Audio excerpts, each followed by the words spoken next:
Section 10 of Modern Magic. Modern Magic, a practical treatise on the art of conjuring, by Professor Louis Hoffman.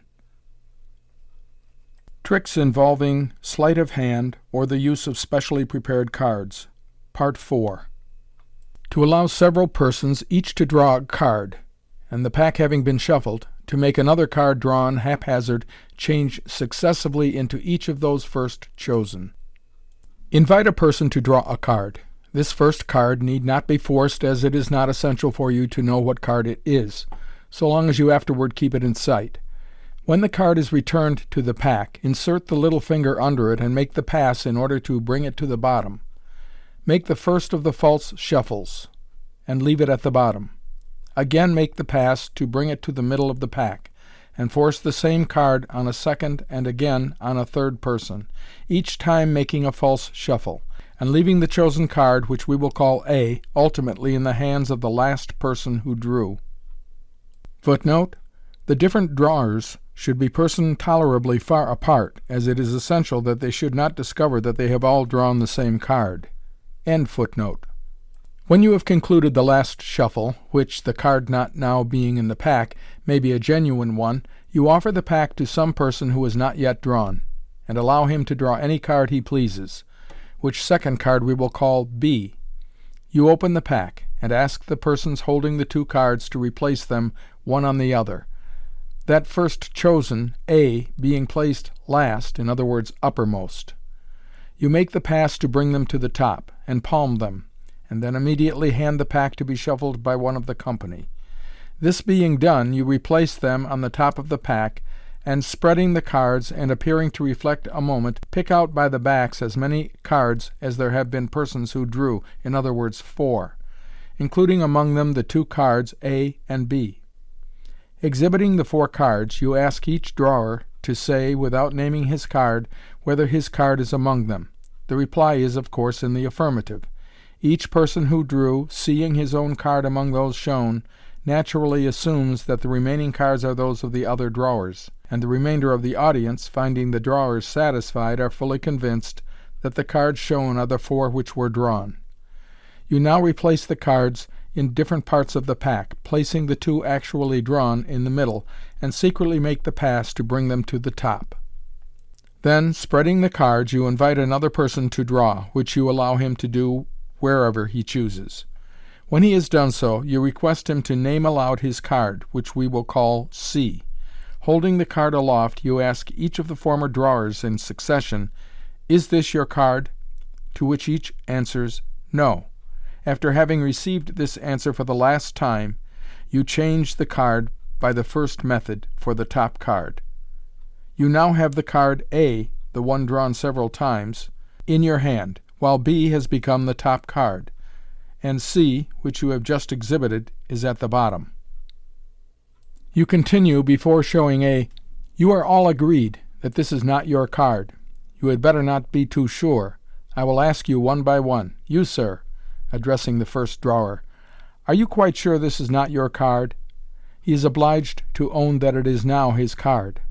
Pardon me, you say, breathing gently on the back of the card. It may have been so a moment ago, but now it is this lady's, exhibiting it to the second drawer, who also acknowledges it as her card. To the third person you say, I think you drew a card, did you not? May I ask you to blow upon the back of this card? It has changed again, you see, for now it is your card. The card having been again recognized, you continue, there was no one else, I think, at the same moment again making the change by the first method, so that A is now at the bottom and B in your hand. The person who drew B will no doubt remind you that you have not yet shown him his card. You profess to have quite forgotten him, and feigning to be a little embarrassed, ask what his card was. He names it accordingly, upon which you ask him to blow upon the card you hold, and, turning it over, show that it has now turned into that card. Then, again making the change, you remark, everybody has certainly had his card now. Then, yourself blowing upon the card you hold, which is now an indifferent one, you show it, and remark, you observe that now it is nobody's card. In this trick, as in every other which mainly depends upon forcing a given card, there is always the possibility that some person may, either by accident or from a malicious desire to embarrass you, insist upon drawing some other card. This, however, must not discourage you. In the first place, when you have once thoroughly acquired the knack of forcing, the victim will 9 times out of 10 draw the card you desire, even though doing his utmost to exercise, as he supposes, an absolutely free choice. And the risk may be still further diminished by offering the cards to persons whose physiognomy designates them as likely to be good-naturedly easy in their selection. But if such a contretemps should occur in the trick we have just described, it is very easily met. You will remember that the first card drawn is not forced, but freely chosen. It is well to make the most of this fact, and for that purpose, before beginning the trick, to offer the cards to be shuffled by several persons in succession, and specially to draw the attention of the audience to the fact that you cannot possibly have any card in view.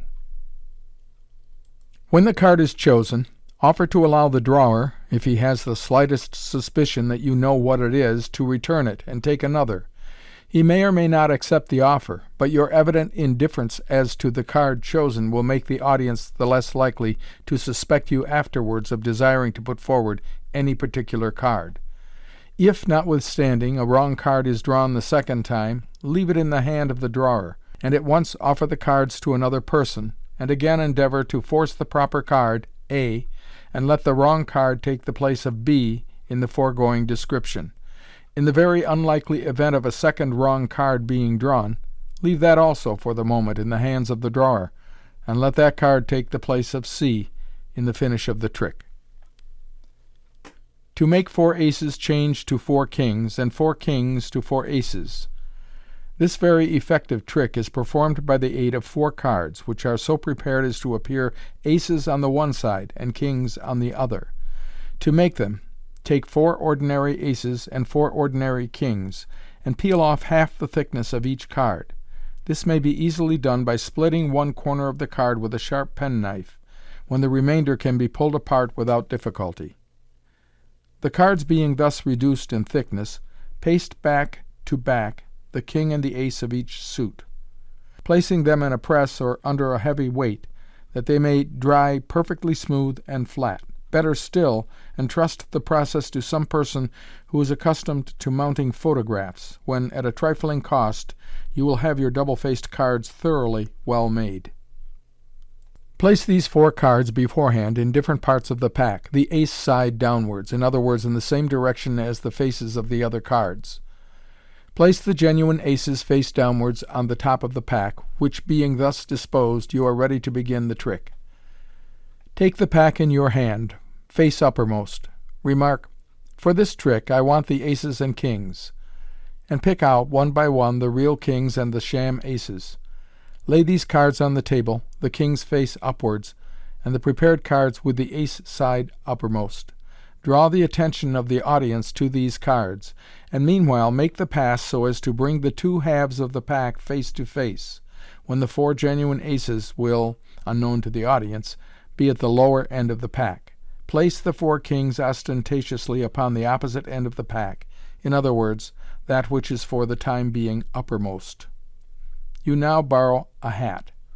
Placing the pack for a moment on the table, and taking the 4 false aces in one hand, and the hat in the other, place the aces on the table, and cover them with the hat, at the same moment turning them over. Then, taking the pack in your hand, once more show the kings, and replacing them, say, "I shall now order these 4 kings to pass under the hat, and the 4 aces to return to the pack. I have only to touch the cards with my wand, and say, 'Pass,' and the change is accomplished."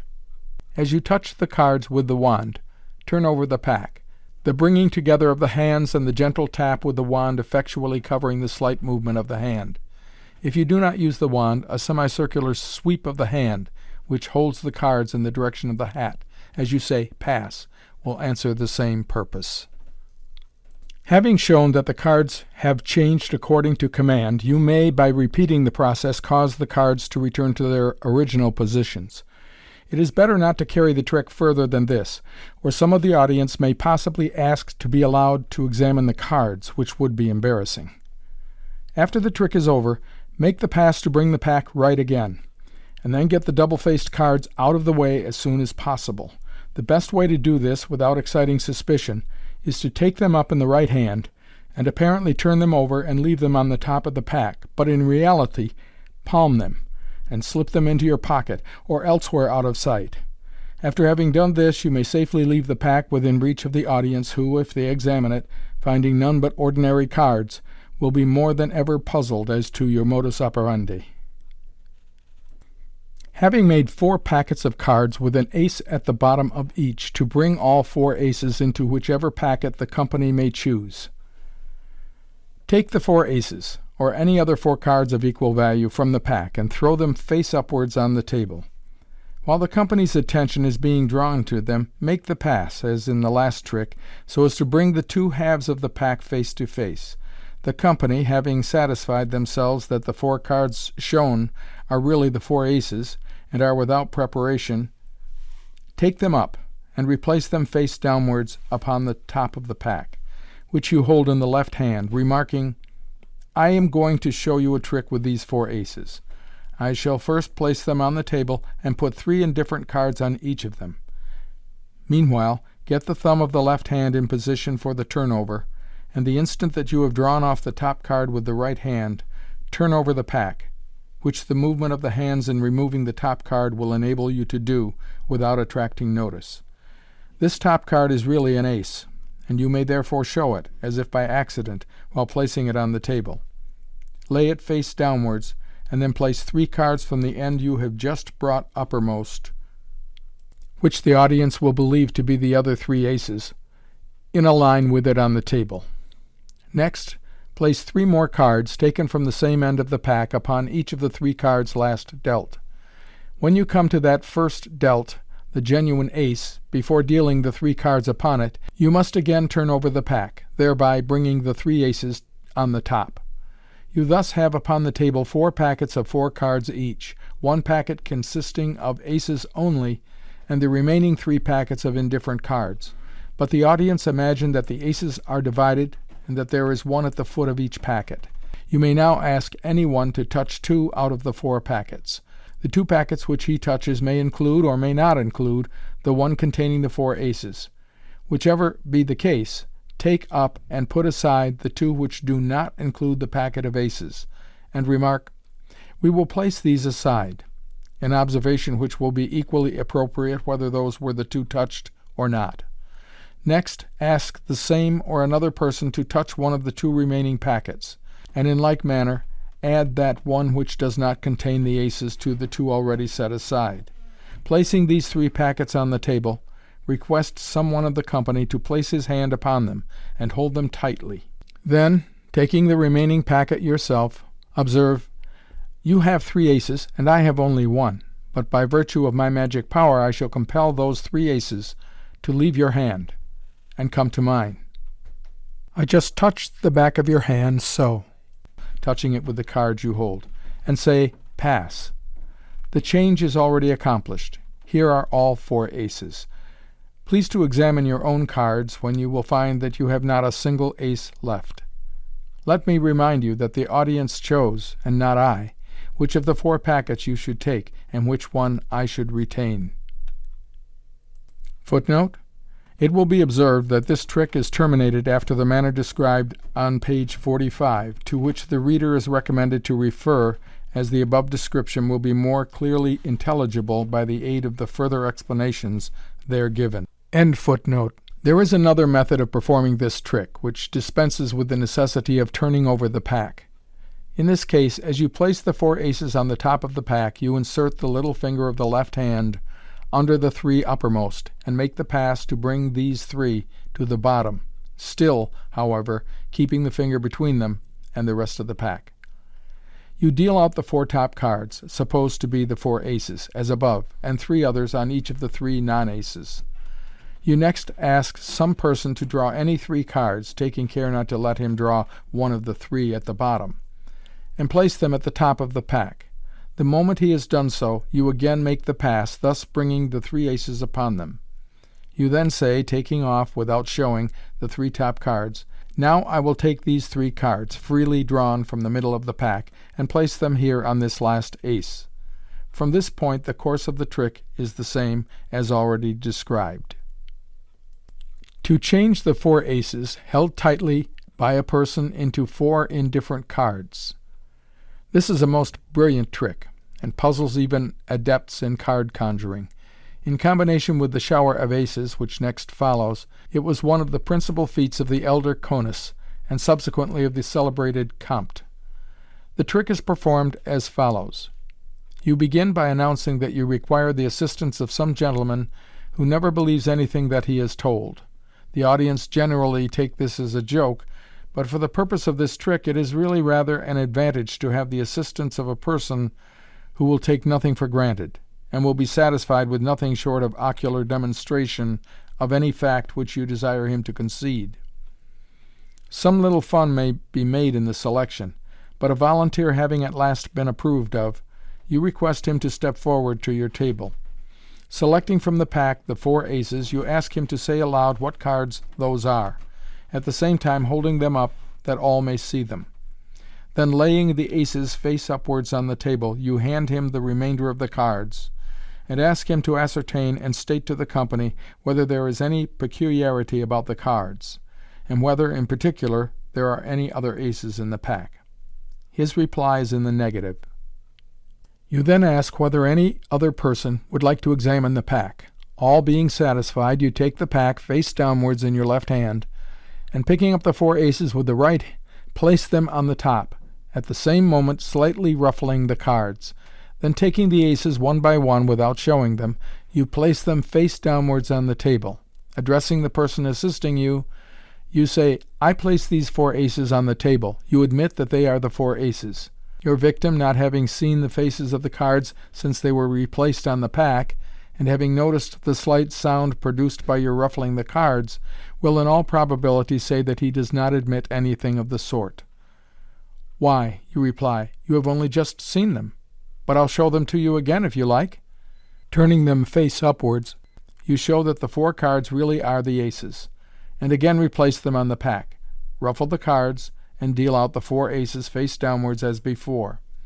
You again ask your assistant whether he is certain this time that the 4 cards on the table are the aces. He may possibly be still incredulous, but if he professes himself satisfied, you ask him what he will bet that these cards are really the aces, and that you have not conjured them away already. He will naturally be afraid to bet, and you remark, "Ah, I could tell by the expression of your countenance that you were not quite satisfied. I'm afraid you are sadly wanting in faith, but as I can't perform the trick, for the sake of my own reputation, until you are thoroughly convinced, I will show you the cards once more." This you do, and again replace them on the pack, but before doing so, slip the little finger of the left hand under the top card of the pack. Again take off the aces with the finger and thumb of the right hand, carrying with them at the same time this top card. Then, with a careless gesture of the right hand toward the audience, so as to show them the face of the undermost card, the one you have just added, you continue, "I really can't imagine what makes you so incredulous. Here are the aces." You replace the 5 cards on the pack. "I take them one by one, so, and place them on the table. Surely there is no possibility of sleight of hand here. Are you all satisfied that these are really the aces now?" The audience having noted, as you intended them to do, that the 5th or bottom card was not an ace, naturally conclude that other cards have been by some means substituted for the aces, and when you ask the question for the last time, you are met by a general shout of "No." You say, with an injured expression, "Really, ladies and gentlemen, if you are all such unbelievers, I may as well retire at once. I should hope that at least you will have the grace to apologize for your unfounded suspicions." Then, turning to the person assisting you, you continue, "Sir, as every act of mine appears to be an object of suspicion, perhaps you will kindly show the company that those are the aces, and replace them yourself on the top of the pack." This he does, but during the course of the above little discussion you have taken the opportunity to count off, and palm in your right hand, the 5 top cards of the pack. It is hardly necessary to observe that while doing this you must scrupulously refrain from looking at your hands. The mode of counting is to push forward the cards one by one with the thumb, and to check them with the 3rd finger of the left hand. A very little practice will enable you to count off any number of cards by feel, in this manner, with the greatest ease.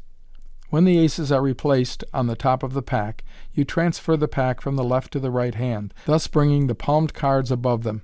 Then, placing the whole pack on the table, face downwards, inquire, "Will you be good enough to tell me where the aces are now?" The answer is generally very confident, "On the top of the pack." Without taking the pack in your hand, you take off one by one the 4 top cards, and lay them face downwards on the table, as before. Then, taking up the 5th card and exhibiting it to the company, observe, "You see there are no more aces left, but if you like you can look through the pack." So saying, you take up the cards, and run them rapidly over with their faces towards the spectators, taking care, however, not to expose either of the 5 at the top, 4 of which are the genuine aces. Then, addressing your assistant, you say, "The company being at last satisfied, perhaps you will be good enough to place your hand on those 4 cards, and hold them as tightly as possible." Then, holding the pack in the left hand, you take between the first finger and thumb of the right hand the top card of the pack, being the only one left of the 5 you palmed and placed over the aces, and say, "Now I am going to take 4 indifferent cards one after the other, and exchange them for the 4 aces in this gentleman's hand." Observe the simplicity of the process. I take the card that first comes to hand. Here you show the face of the card that you hold, which we will suppose to be the 7 of diamonds. I don't return it to the pack, even for a moment, but merely touch the hand with it, and it becomes the ace of, say, spades, which you show it to be. At the words "return it to the pack," you move the card with what is taken to be merely an indicative gesture towards the pack, and at the same instant change it by the 3rd method for the top card of the pack, which is one of the aces. You now have the 7 of diamonds at the top of the pack, with the remaining 3 aces immediately following it. You must not show this 7 of diamonds a second time, and it is therefore necessary to get it out of the way. The neatest way of doing this is as follows. You remark, "To show you that I take the cards just as they come, I will give them a shuffle," which you do as indicated for the first of the false shuffles, subject to the modification following. Pass into the right hand the first top card, the 7 of diamonds, alone, and upon this card pass the next 3, which are the 3 aces, then the rest of the cards indifferently. When all the cards are thus passed into the right hand, shuffle them again anyhow, but take care to conclude by bringing the 4 lowest cards to the top. You will now have the 3 aces uppermost, and the 7 of diamonds in the 4th place. Taking off the top card, and drawing it sharply over the hand of the person assisting, you show that it is also an ace, and in like manner with the next card, making, if you choose, a false shuffle between. After the 3rd ace has been shown, make a false shuffle, and finally leave at the top the last ace, with 1 card above it. This may be effected by bringing up from the bottom, in concluding the shuffle, the 2 bottom cards, instead of the last, the ace, only. Taking the top card between the thumb and the first finger of the right hand, and showing it with apparent carelessness, so as to give the company the opportunity of remarking that it is not an ace, you replace it on the pack for an instant, saying, "We have had 3 aces, I think. Which is it that is wanting?" Here you glance down at the aces on the table. "Oh, the ace of diamonds. Then the card that I hold must change to the ace of diamonds." You must have meanwhile effected the change, and turning up the card you hold, you show that it is the ace of diamonds. You may, if you please, use the first instead of the 3rd method of making the change and performing this trick, but the first method demands a higher degree of dexterity to make it equally deceptive, and the movement used in the 3rd method has in this instance the advantage of appearing to be the natural accompaniment of the words of the performer. End of Section 10. Section 11 of Modern Magic. Modern Magic, a practical treatise on the art of conjuring, by Professor Louis Hoffman. Tricks involving sleight of hand, or the use of specially prepared cards, Part 5. The Shower of Aces. This trick forms a very effective sequel to that last described, or may with equal facility be made to follow many other card tricks. To perform it, the first essential is the possession of a pack of cards similar in size and pattern to that you have in general use, but consisting of aces only. You can purchase such a pack at most of the conjuring depots, or you may, without much difficulty, manufacture one for yourself. If you decide upon the latter course, you must first procure 30 or 40 blank cards, backed with the requisite pattern. These you can transform into aces in two ways. The first is to split 3 or 4 ordinary cards of each suit, and after peeling off as thin as possible the face of each, carefully cut out the pips and paste one in the center of each of your blank cards. This process, however, takes a considerable time, and when the sham aces are collected in a pack, the extra thickness of the paper in the center of each produces an objectionable bulge. The better plan is to procure a stencil plate representing the figures of a club, heart, and diamond, which will enable you to produce any number of the aces of those suits, using Indian ink for the clubs and vermilion mixed with a little size for the hearts and diamonds. The ace of spades you must dispense with, but this is of little consequence to the effect of the trick. You must have these cards close at hand, in such a position as to enable you to add them instantly, and without attracting observation, to the pack you have been using. If you use the regular conjurer's table before described, you may place your pack of aces on the servante. If you do not use such a table, you may place them in one of your pochettes. In either case, you will have little difficulty in reaching them at the right moment, and placing them on the top of the ordinary pack, holding the whole in your left hand, but keeping the little finger between. Having done this, you say to the person who has been assisting you, in continuation of the trick you just performed, "You appear to be fond of aces, sir. How many would you like?" He is fully convinced, having previously examined the pack, that you have only the ordinary 4. But from a desire to put your powers to an extreme test, he may possibly name a larger number, say 7. 7, you reply. That is rather unreasonable, seeing there are only 4 in the pack. However, we will make some more. Do you know how to make aces?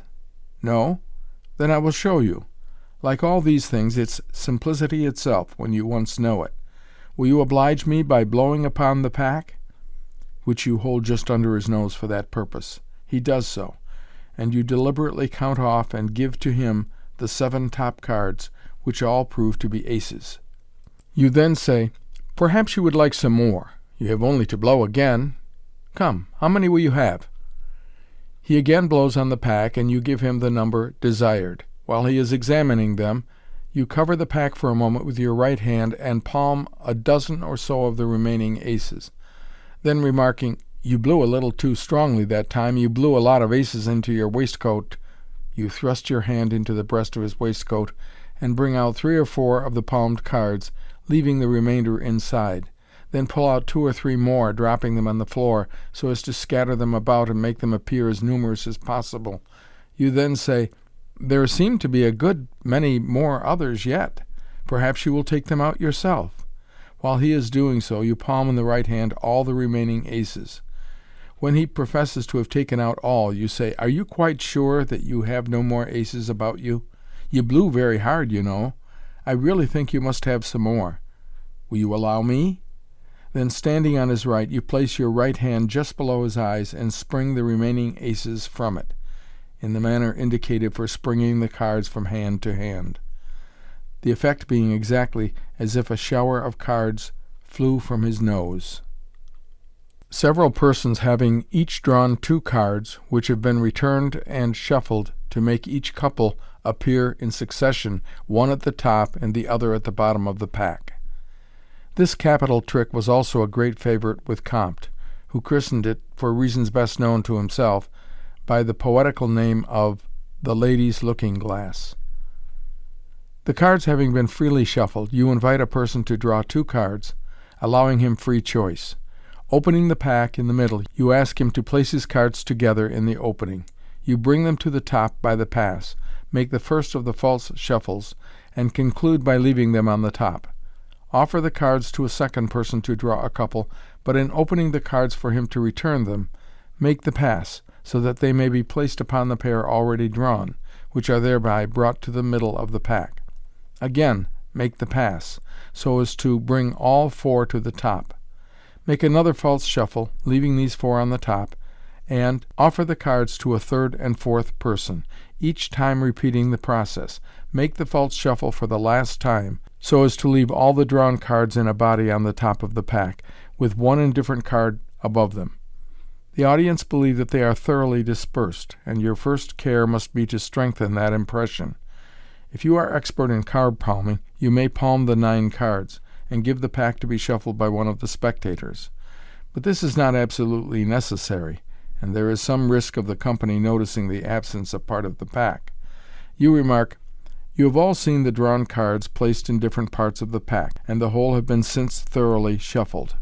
The drawn cards are therefore at this moment scattered in different parts of the pack. I can assure you that I do not myself know what the cards are." This is the only item of fact in the whole sentence. "But yet, by a very slight, simple movement, I shall make them appear in couples as they were drawn at top and bottom of the pack." Then, showing the bottom card, you ask, "Is this anybody's card?" The reply is in the negative. You next show the top card, and make the same inquiry. While you do so, you slip the little finger under the next card, and as you replace the card you have just shown, make the pass, thus bringing both cards to the bottom of the pack. Meanwhile, you ask the last person who drew what his cards were. When he names them, you ruffle the cards and show him first the bottom and then the top card, which will be the 2 he drew. While exhibiting the top card, take the opportunity to slip the little finger of the left hand immediately under the card next below it, and as you replace the top one, make the pass at that point. You now have the third couple placed top and bottom. Make the drawer name them, ruffle the cards, and show them as before, again making the pass to bring the card just shown at top, with that next following, to the bottom of the pack, which will enable you to exhibit the second couple in like manner. These directions sound a little complicated, but if followed with the cards will be found simple enough. You may, by way of variation, pretend to forget that a fourth person drew 2 cards, and after making the pass as before, appear to be about to proceed to another trick. You will naturally be reminded that so-and-so drew 2 cards. Apologizing for the oversight, you beg him to say what his cards were. When he does so, you say, "To tell you the truth, I have quite lost sight of them, but it is of no consequence. I can easily find them again." Then, nipping the upper end of the cards between the thumb and the second finger of the right hand, which should be slightly moistened, you make the pack swing pendulum fashion a few inches backwards and forwards, when the whole of the intermediate cards will fall out, leaving the top and bottom card alone in your hand. Those you hand to the drawer, who is compelled to acknowledge them as the cards he drew. To make 2 cards, each firmly held by a different person, change places. For the purpose of this trick, you must have a duplicate of some one of the cards, say the knave of spades, and you must arrange your pack beforehand as follows. The bottom card must be a knave of spades, the next to it an indifferent card, say the 9 of diamonds, and next above that the second knave of spades. You come forward carelessly, shuffling the cards, which you may do as freely as you please as to all above the 3 mentioned, and finish by placing the undermost knave of spades on the top. The bottom card will now be the 9 of diamonds, with a knave of spades next above it. Holding up the pack in your left hand, in such a position as to be ready to draw back the bottom card, you say, "Will you all be kind enough to notice and remember the bottom card, which I will place on the table here, so as to be in sight of everybody?" So saying, you drop the pack to the horizontal position, and draw out with the middle finger of the right hand apparently the bottom card, but really slide back that card, and take the one next to it, the knave of spades, which you lay face downwards on the table, and ask someone to cover with his hand. You then, by the slip or pass, bring the remaining knave of spades from the top to the bottom, and shuffle again as before, taking care not to displace the 2 bottom cards. Again ask the company to note the bottom card, which is now the knave of spades, and draw out, as before, apparently that card, but really the 9 of diamonds. Place that also face downwards on the table, and request another person to cover it with his hand. The company are persuaded that the first card thus drawn was the 9 of diamonds, and the second the knave of spades. You now announce that you will compel the two cards to change places, and after touching them with your wand, or performing any other mystical ceremony which may serve to account for the transformation, you request the person holding each to show his card, when they will be found to have obeyed your commands. The attention of the audience being naturally attracted to the two cards on the table, you will have little difficulty in palming and pocketing the second knave of spades, which is still at the bottom of the pack, and which, if discovered, would spoil the effect of the trick. To change 4 cards, drawn haphazard and placed on the table, into cards of the same value as a single card subsequently chosen by one of the spectators. This trick is on the same principle as that last above described, but is much more brilliant in effect. To perform it, it is necessary, or at least desirable, to possess a forcing pack consisting of 1 card several times repeated. We will suppose your forcing pack to consist of queens of diamonds. Before commencing the trick, you must secretly prepare your ordinary pack in the following manner. Place at the bottom any indifferent card, and on this a queen, then another indifferent card, then another queen, another indifferent card, then another queen, another indifferent card, and on it the 4th and last queen. You thus have at the bottom the 4 queens, each with an ordinary card next below it. Each indifferent card should be of the same suit as the queen next above it, so that all of the 4 suits may be represented. Shuffle the cards, taking care, however, not to disturb the 8 cards above mentioned. Then say, "I am about to take 4 cards from the bottom and place them on the table. Will you please to remember what they are?" Show the bottom card, then, dropping the pack to the horizontal position, draw back that card and take the next, which is one of the queens, and without showing it, lay it face downwards on the table. You now want to get rid of the card you have already shown, which is still at the bottom. To effect this without arousing suspicion, the best and easiest plan is to shuffle each time after drawing a card, not disturbing the arranged cards at the bottom, but concluding the shuffle by placing the bottom card, which is the one you desire to get rid of, on the top of the pack. Thus, after each shuffle, you are enabled to show a fresh bottom card, which, however, you slide back, and draw the next card, a queen, instead. Repeat this 4 times, when you will have all 4 queens on the table, though the audience imagine them to be the 4 cards they have just seen. In order to impress this more fully upon them, ask someone to repeat the names of the 4 cards. While the attention of the audience is thus occupied, you secretly exchange the pack you have been using for your forcing pack, and advancing to the audience say, "Now I shall ask someone to draw a card, and whatever card is drawn, I will, without even touching them, transform the 4 cards on the table to cards of the same value. Thus, if you draw a king, they shall all become kings. If you draw a 10, they shall become tens, and so on.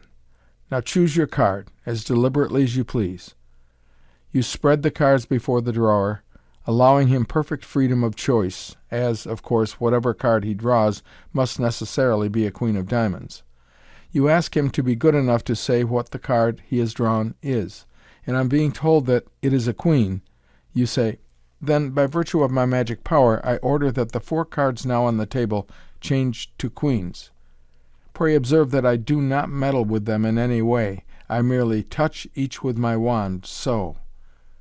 Will someone kindly step forward and bear witness that the change has really taken place?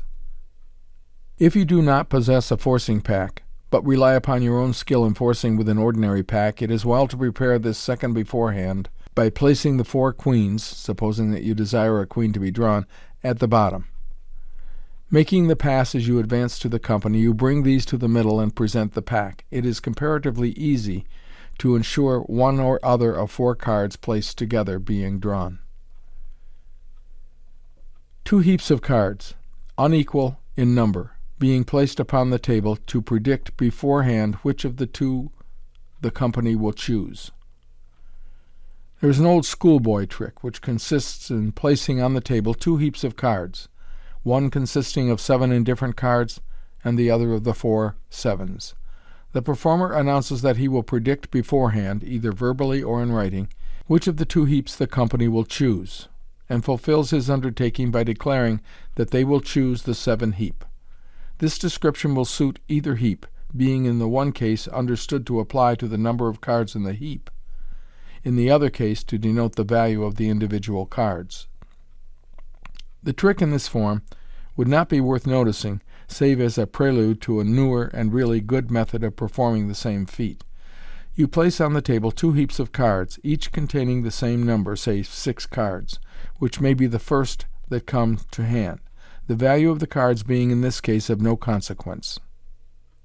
You announce that of the 2 heaps, one contains an odd and the other an even number. This is, of course, untrue, but it is one of the postulates of a conjurer's performance that he may tell professionally as many fibs as he likes, and that his most solemn asseverations are only to be taken in a Pickwickian sense. You continue, "I do not tell you which heap is odd and which is even, but I will predict to you as many times as you like which heap you will choose. Observe, I do not influence your choice in any way. I may tell you that you will this time choose the heap containing the odd number." While delivering this harangue, you take the opportunity of palming in your right hand a single card from the top of the pack, and place the remainder of the cards apart on the table. When the audience have made their choice, you pick up the chosen heap with the right hand, thereby adding the palmed card to that heap, and coming forward, ask someone to verify your prediction. The number is, naturally, found to be odd. You then bring forward the second heap, which is found to be even. Join the 2 heaps together, and again separate them, palming the top card of the odd heap. Replace the 2 heaps on the table, and this time predict that the audience will choose the heap containing the even number. When they have made their selection, you have only to pick up the non-chosen heap with the hand containing the palmed card, and the chosen heap with the empty hand. You may with truth assure the audience that you could go on all evening predicting their choice with equal certainty, but it is best not to repeat the trick too often. You will do wisely to pass on at once to the next trick, which will enable you to display your powers of divination in yet a more surprising form. A row of cards being placed face downwards on the table to indicate, by turning up one of them, how many of such cards have during your absence been transferred from one end of the row to the other. This trick is somewhat out of place in this chapter inasmuch as it involves no sleight of hand, but we insert it here as forming an appropriate sequel to that last described. It is thus performed. You deal from the top of the pack, face downwards on the table, a row of 15 cards. To all appearance you are quite indifferent what cards you take, but, in reality, you have prearranged the first 10 cards in the following manner: first a 10, then a 9, then an 8, and so on down to the ace inclusive. The suits are of no consequence. The 11th card should be a blank card if you have one of the same pattern as the pack. If not, a knave will do. This card in the process which follows will stand for 0. When the 15 cards are dealt, their arrangement will therefore be as follows: 10, 9, 8, 7, 6, 5, 4, 3, 2, 1, 0, asterisk, asterisk, asterisk, asterisk. The 4 asterisks representing any 4 indifferent cards. This special arrangement is, of course, unknown to the audience. You now offer to leave the room, and invite the audience, during your absence, to remove any number of the cards, not exceeding 10, from the right-hand end of the row, and place them in the same order at the other end of the row. On your return, you have only to turn up the 11th card, counting from the beginning or left end, which will indicate by its points the number of cards removed. A few examples will illustrate this fact. Thus, suppose that 2 cards only have been removed from the right to the left-hand end.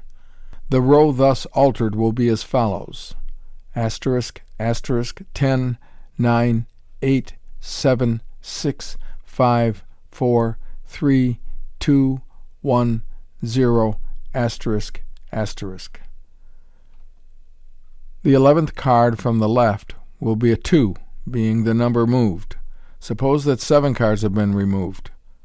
The new arrangement will be 2, 1, 0, asterisk, asterisk, asterisk, asterisk, 10, 9, 8, 7, 6, 5, 4, 3. And the card in the 11th place will be a 7. Suppose the audience avail themselves of your permission to the fullest extent, and remove 10 cards, the same result follows.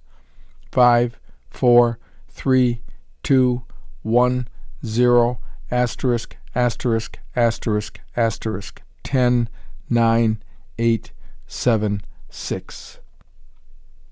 If no card is moved, the 0 will remain the 11th card, as it was at first. If you repeat the trick a second time, you must replace the cards moved in their original positions. Do not, if you can possibly help it, allow the audience to perceive that you count the cards. You are not necessarily restricted to 15 cards, but may increase the number up to 20 if you please, making up the complement by increasing the number of the indifferent cards at the right hand of the original row. The trick may be equally well performed with dominoes or with numbered pieces of paper as with playing cards. End of Section 11. Section 12 of Modern Magic. Modern Magic, a practical treatise on the art of conjuring, by Professor Louis Hoffman. Tricks involving sleight of hand or the use of specially prepared cards. Part 6. Several cards having been freely chosen by the company, returned and shuffled, and the pack placed in a person's pocket to make such person draw out one by one the chosen cards. This trick is an especial favorite of the well-known Herman, in whose hands it never fails to produce a brilliant effect. The performer hands the pack to one of the company, who is requested to shuffle it well and then to invite any 4 persons each to draw a card. This having been done, the pack is returned to the performer, who then requests the same person to collect the chosen cards face downwards on his open palm. The cards so collected are placed in the middle of the pack, which is then handed to the person who collected them, with a request that he will shuffle them thoroughly. After he has done so, the pack is placed by the performer in the volunteer assistant's breast pocket. The performer now asks one of the 4 persons who drew to name his card. He next requests the person assisting him to touch the end of his wand, and then as quickly as possible, that the mystic influence may not have time to evaporate, to put his hand in his pocket and draw out the card named. He takes out one card accordingly, which proves to be the very one called for. A second and third card are named and drawn in the same manner, to the astonishment of all, and not least of the innocent assistant. The fourth and last card, which is, say, the 10 of spades, he is requested to look for in the pack, but it proves to be missing, and the performer thereupon offers to show him how to make a 10 of spades. To do so, he requests him to blow into his pocket, where the missing card is immediately found.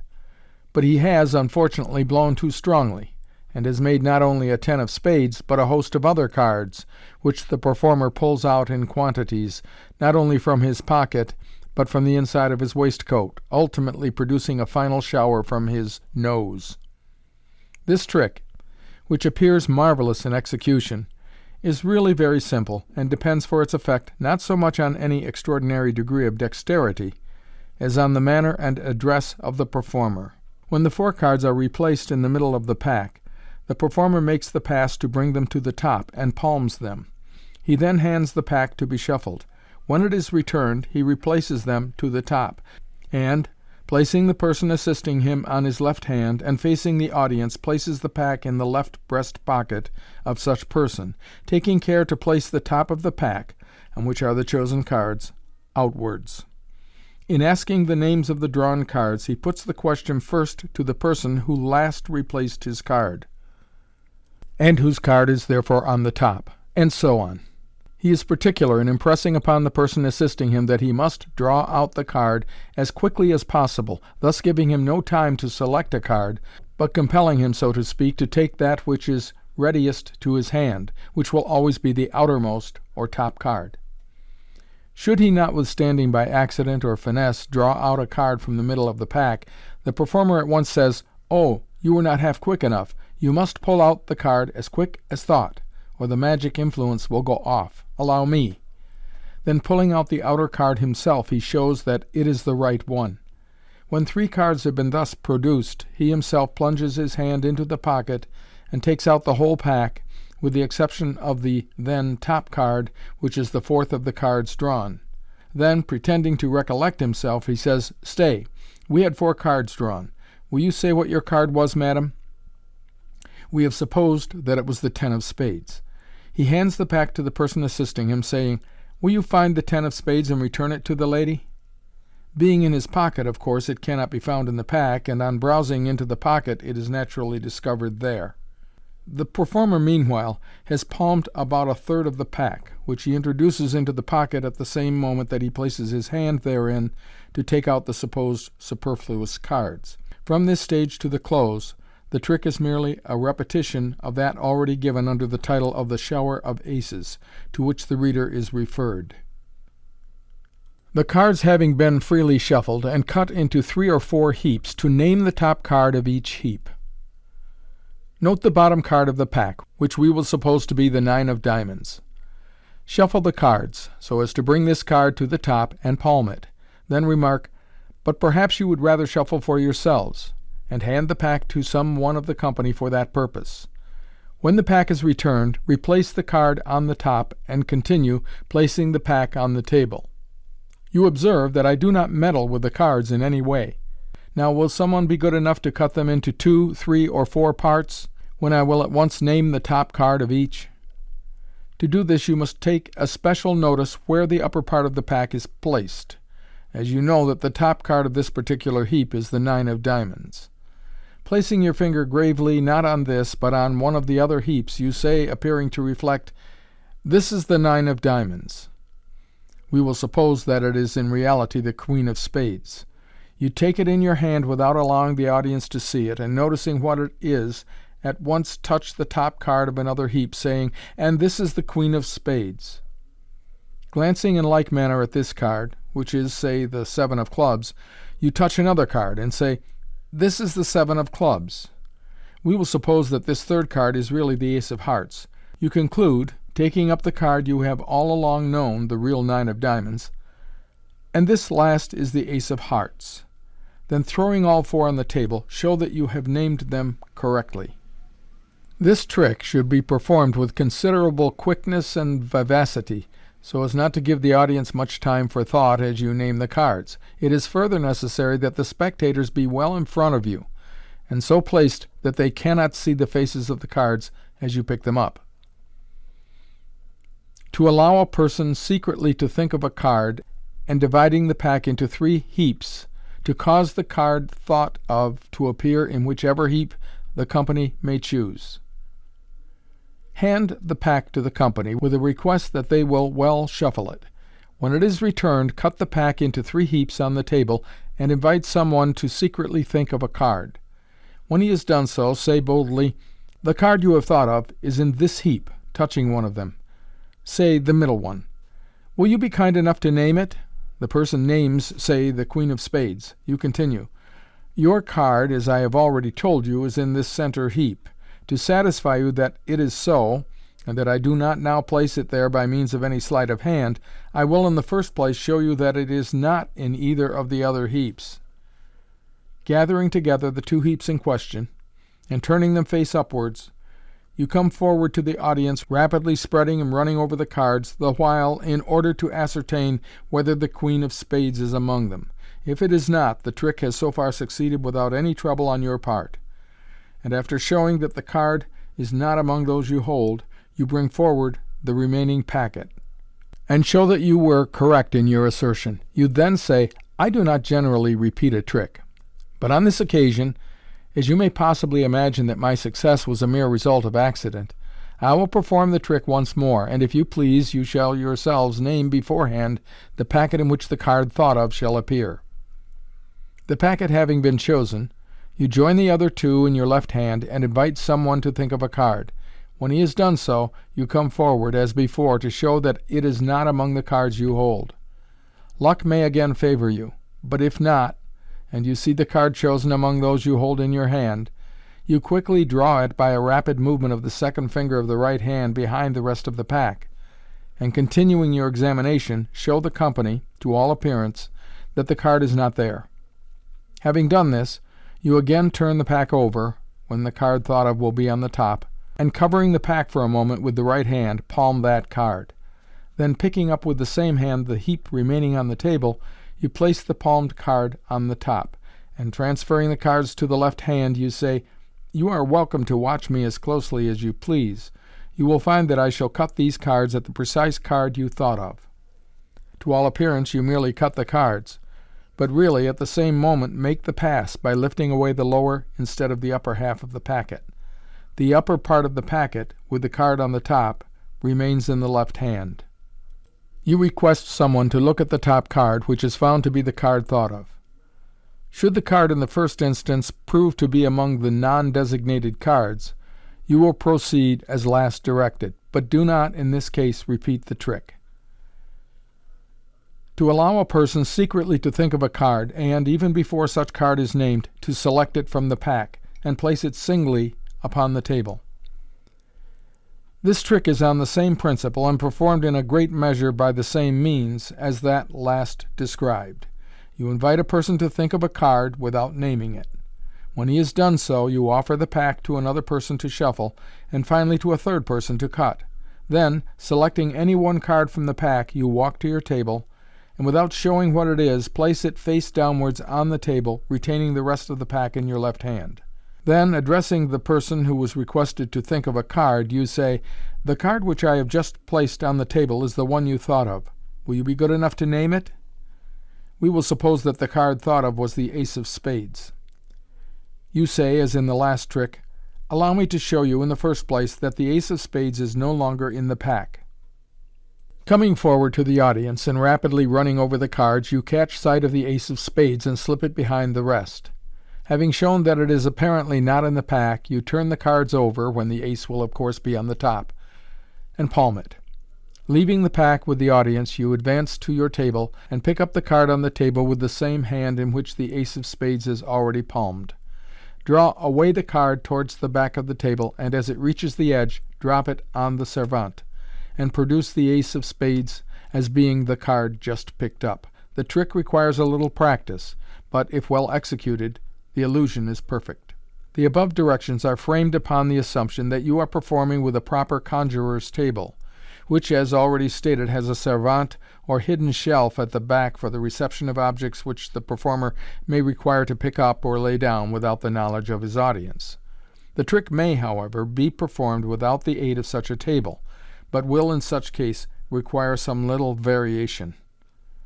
If you are using an ordinary table, the most effective mode of finishing the trick is as follows.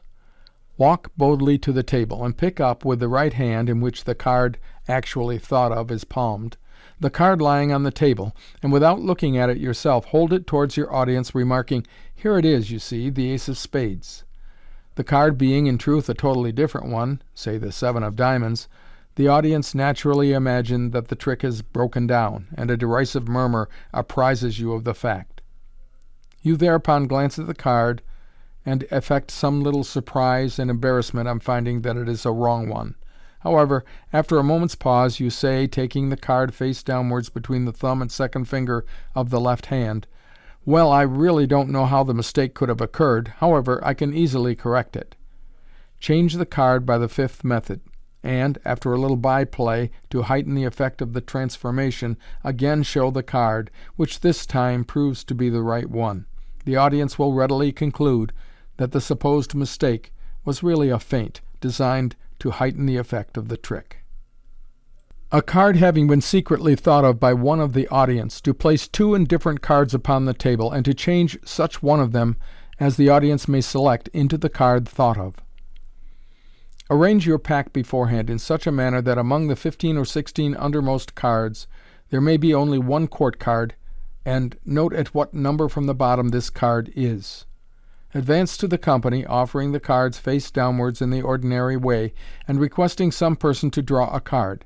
Then, as if upon a second thought, say, before he has time to draw, or if you prefer it, you need not even touch the cards, but merely think of one as I spread them before you. So saying, spread the cards one by one, with their faces to the company, beginning at the bottom.